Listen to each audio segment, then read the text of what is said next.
Puji Tuhan, salam sejahtera bagi Bapak, Ibu, Saudara-saudari, keluarga GPDI El Shaddai Magelang.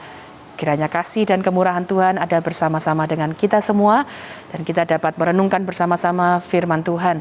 Ya, hari ini kita akan merenungkan firman Tuhan dalam renungan 7-9 dan kita telah tiba pada pembacaan di Yesaya pasal 64. Ya, dari beberapa pembacaan ini adalah berisi ratapan dari Yesaya tentang kehancuran yang terjadi di Yerusalem. Ya, nah kita akan melihat ada kalanya kita ada dalam situasi-situasi yang sama ya, dalam keadaan yang hancur yang mungkin gambarannya ada kesulitan, ada pergumulan. Ya, kehancuran kadang-kadang juga bisa berbicara tentang keadaan-keadaan yang sulit atau tanpa harapan. Nah, kita belajar bersama-sama ya tentang ratapan yang dinaikkan yang kita dapat baca dari Yesaya 64. Saya akan mengajak Bapak Ibu membaca cukup panjang ayatnya dari ayat 6 sampai 12. Yesaya 64 ayat 6 sampai 12 ya. Bapak Ibu juga dapat tetap membaca seluruh perikopnya. Demikianlah kami sekalian seperti seorang najis, dan segala kesalehan kami seperti kain kotor. Kami sekalian menjadi layu seperti daun, dan kami lenyap oleh kejahatan kami, seperti daun dilenyapkan oleh angin. Tidak ada yang memanggil namamu, atau yang bangkit untuk berpegang kepadamu. Sebab engkau menyembunyikan wajahmu terhadap kami, dan menyerahkan kami ke dalam kekuasaan dosa kami. Tetapi sekarang ya Tuhan, engkaulah Bapa kami. Kamilah tanah liat dan engkaulah yang membentuk kami, dan kami sekalian adalah buatan tanganmu. Ya Tuhan, janganlah murka amat sangat, dan janganlah mengingat-ingat dosa untuk seterusnya.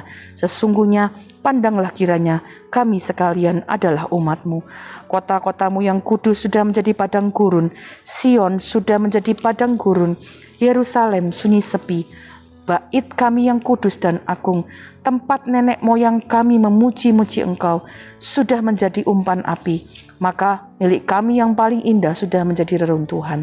Melihat semuanya ini ya Tuhan, masakan engkau menahan diri, masakan engkau tinggal diam dan menindas kami amat sangat. Ya, ada satu bagian yang berisi ratapan yang sangat dalam ya, yang kita bisa baca.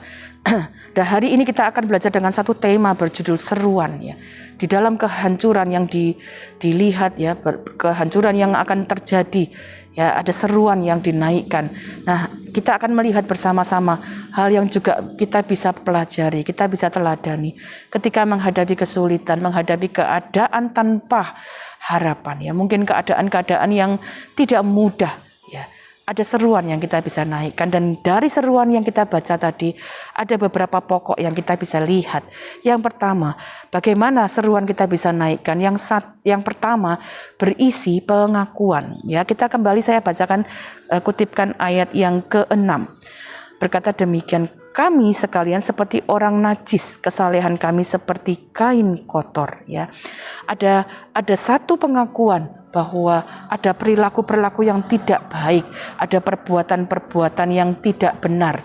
Ya, ketika seruan itu dinaikkan oleh bangsa Israel, mereka mengakui ya segala dosa yang mereka lakukan, ketidaktaatan yang mereka lakukan. Ayat 7 berkata demikian. Tidak ada yang memanggil namamu atau yang bangkit untuk berpegang kepadamu. Mereka mengakui bahwa ketika mereka lakukan ibadah pun tidak dilakukan dengan benar, tidak dilakukan sesuai dengan kehendak Tuhan. Bapak Ibu, ini dapat menjadi satu bagian ya yang kita juga pelajari ketika kita menaikkan seruan kita kepada Tuhan. Di dalam seruan kita ada pengakuan yang kita dapat lakukan. Mungkin ada dosa-dosa yang kita perlu selesaikan, dosa-dosa yang tersembunyi yang mungkin orang lain tidak tahu, tapi kita tentunya belajar untuk mengakui, melihat bagaimana kita harus jujur dan terbuka di hadapan Tuhan, karena tidak ada yang tersembunyi di hadapan Tuhan.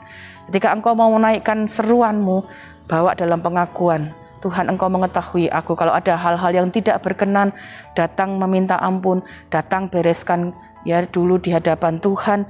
Dalam hal apapun juga, dalam perbuatan kita, dalam ibadah-ibadah kita, ya kita naikkan di dalam pengakuan kita. Kemudian pengakuannya bukan hanya berisi tentang pengakuan dosa atau pengakuan hal-hal yang tidak benar yang sudah dilakukan. Tetapi dari seruan yang kita baca tadi, ada juga pengakuan tentang kedaulatan Allah. Ya, ayat 8 berkata, tetapi sekarang ya Tuhan, Engkaulah Bapa kami. Kamilah tanah liat dan Engkaulah yang membentuk kami. Ya, setelah ada pengakuan tentang dosa, tentang hal-hal yang tidak berkenan, ya, kemudian ada pengakuan tentang bagaimana Allah lah yang berdaulat. Artinya ada satu keinginan untuk kembali kepada Allah yang membentuk, Allah yang memberikan kehidupan. Ya, sangat menarik sekali untuk kita benar-benar menyadari bahwa Tuhanlah pemilik hidup kita. Tuhanlah yang berdaulat atas hidup kita. Seringkali ketika kita mampu lakukan apapun juga, kita mampu kerja, kita bisa menghasilkan sesuatu, seringkali kita bisa lupa bahwa yang memberikan itu adalah Tuhan. Kepintaran kita, kepandaian kita, kesehatan kita datangnya dari Tuhan. Ya, itu sebabnya ada pengakuan tentang kedaulatan Allah, bahwa Dialah yang membentuk, Dialah yang memiliki kita. Ya, ketika ada dalam keadaan kehancuran, kesulitan, ya, kalau mungkin Bapak Ibu saya bisa ilustrasikan ada sebuah barang yang rusak. Ya, dikembalikannya kepada siapa? Tentunya pada pembuatnya. Karena pembuatnya yang paling mengerti bagaimana cara membetulkannya. Pembuatnya yang punya ide bagaimana barang itu awalnya dibuat, tujuannya untuk apa. Sehingga kalau ada kerusakan, paling baik dibawa kepada orang yang membentuk, orang yang pertama kali membuatnya. Dan kita bisa tahu, ya. Nah, itu juga yang kita belajar. Ketika menghadapi hal-hal yang tidak mudah, menghadapi kehancuran, datang dalam pengakuan kedaulatan Allah. Berserulah kepada Tuhan. Akuilah bahwa Engkaulah Tuhan kami. Ya, jangan mengandalkan diri kita, kekuatan kita. Tapi dalam seruanmu, datanglah dengan pengakuan akan kedaulatan Allah. Dan meminta Dia yang berkarya di dalam kehidupan kita. Itu juga tertulis dalam Mazmur 138, ayat yang ke-8. Saya akan bacakan. Mazmur 138 ayat yang ke-8. Tuhan akan menyelesaikannya bagiku. Ya Tuhan, kasih setiamu untuk selama-lamanya. Janganlah kau tinggalkan perbuatan tanganmu. Ya. Ada satu seruan yang dinaikkan oleh Daud. Dia sungguh tahu Tuhanlah pemilik hidupnya, Tuhan yang membentuk hidupnya, Tuhan yang berdaulat atas hidupnya. Karena itu dia berkata, Tuhan, aku ini buatan tanganmu. Ketika aku menghadapi hal-hal yang berbahaya, yang bahkan bisa menghancurkan, seperti tanah liat, ya, ada di tangan penjunan. Dia yang membentuknya. Aku percaya di dalam tanganmu Engkau sanggup untuk membetulkan, Engkau sanggup untuk memelihara, Engkau sanggup untuk menguatkan aku. Itu sebabnya dia berkata, Tuhan akan menyelesaikannya bagiku. Hari-hari ini dalam pergumulan Bapak Ibu yang mungkin berhadapan dengan situasi-situasi yang nampaknya menghancurkan kesehatan, menghancurkan kedamaian, menghancurkan ekonomi, atau apapun juga, datang dalam seruan, akui kedaulatan Tuhan. Dialah yang pemilik hidup kita, Dialah pembuat hidup kita. Serahkan kepada Dia, minta pertolongan dari Tuhan, yakin dan percaya Tuhan menyelesaikannya bagi hidup kita. Kemudian seruan itu juga berisi bukan saja pengakuan akan dosa dan meninggalkannya, atau pengakuan akan kedaulatan Allah dan berserah kepadanya, tapi juga berisi permohonan. Itu sebabnya kalau kita tadi kembali kepada pembacaan kita di kitab Yesaya pasal 64 ayat 9 sampai 12, ya, berisi permohonan-permohonan. Ya Tuhan, janganlah murka amat sangat, janganlah mengingat-ingat dosa. Ya, kemudian sesungguhnya pandanglah kiranya kami sekalian adalah umat-Mu. Waktu mereka meminta Tuhan, tolong kami, janganlah murka ini amat sangat, ya. Mohon kemurahan Tuhan supaya kehancuran itu kemudian tidak sampai begitu menghancurkan mereka semua. Mereka kemudian menaikkan permohonannya dengan berpegang kepada perjanjiannya, karena mereka berkata, kami sekalian adalah umat-Mu. Ya, mereka menaikkan doa, Israel menaikkan doa karena mereka ingat mereka adalah umat Tuhan. Ya, Tuhan sudah berjanji menjadikan mereka umat-Nya. Itu sebabnya waktu mereka naikkan permohonan, mereka menaikkan permohonan dengan mengingat janji-janji firman Tuhan. Itu sebabnya mereka berkata, Tuhan, kami ini umat-Mu. Gitu ya. Kalau kita berdoa, Ya, naikkan seruanmu dalam permohonan, berdoa, berpeganglah pada perjanjian Tuhan. Itu sebabnya Bapak Ibu, ketika engkau baca firman dan ada janji-janji firman Tuhan di dalamnya, ingat itu. Bapak Ibu bisa menghafalkan, hafalkanlah. Sehingga ketika ada dalam kesulitan-kesulitan atau dalam pergumulan-pergumulan hidup kita, dalam perjalanan hidup kita, kita bisa minta permohonan ya kepada Tuhan dengan berpegang pada janji Tuhan. Permintaan-permintaan kita, permohonan-permohonan kita adalah permohonan yang sesuai dengan janji-janji Tuhan. Mazmur 119 ayat 94 berkata demikian, Aku kepunyaanmu, selamatkanlah aku, sebab aku mencari titah-titahmu. Waktu kita cari firman Tuhan, pegang pada firman Tuhan. Ya, firman Tuhan akan menjadi tuntunan sehingga permohonan kita sesuai dengan kehendak Tuhan. Kita rendahkan diri, mohon kemurahan Tuhan, ya, supaya Dia bertindak, menolong, memberikan kekuatan, memberikan jalan keluar bagi kita. Mazmur 109 ayat yang pertama.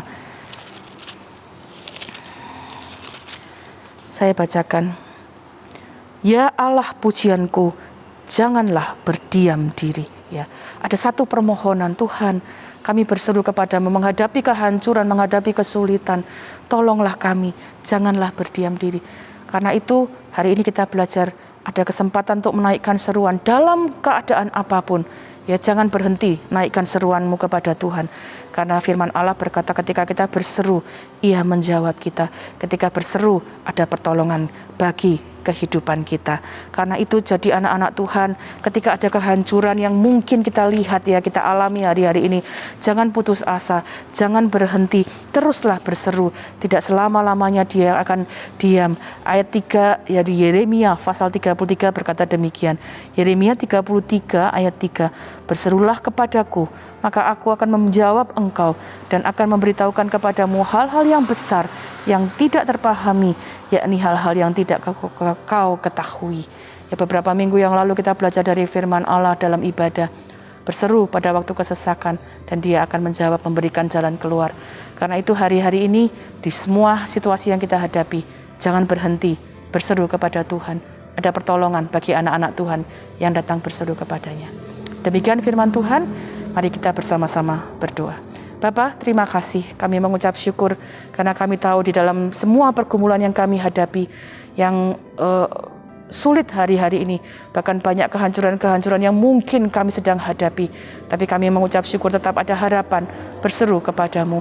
Kami berdoa berkati keluarga GBDI El Shaddai Magelang, supaya kami terus ada dalam seruan kepada Tuhan, tidak berhenti menaikkan seruan kami, baik dalam pengakuan-pengakuan kami, maupun dalam permohonan-permohonan kami, bahwa kami jadi umat-umat Tuhan yang terus ada di dalam rencana dan kehendak-Mu. Kekuatan, kesehatan menjadi bagian bagi seluruh keluarga GBDI El Shaddai Magelang. Berikanlah damai sejahtera-Mu, berikanlah kekuatan-Mu ya Tuhan, supaya dengan petunjuk firman Tuhan kami dapat menjadi umat-umat Tuhan yang tidak kehilangan pengharapan di dalam Engkau. Terima kasih Bapa yang baik. Ingatlah firman yang Engkau katakan kepada keluarga GBDI El Shaddai Magelang, oleh karena Engkau telah membuat kami berharap. Inilah penghiburan kami dalam sengsara kami, bahwa janji-Mu menghidupkan kami. Terima kasih Tuhan, kami berdoa hidupkanlah janji-Mu dalam setiap hati keluarga GBDI El Shaddai Magelang. Dan dengan itu pengharapan kami akan terus hidup di dalam Engkau. Di dalam nama Tuhan Yesus Kristus kami mengucap syukur dan berdoa. Haleluya. Amin.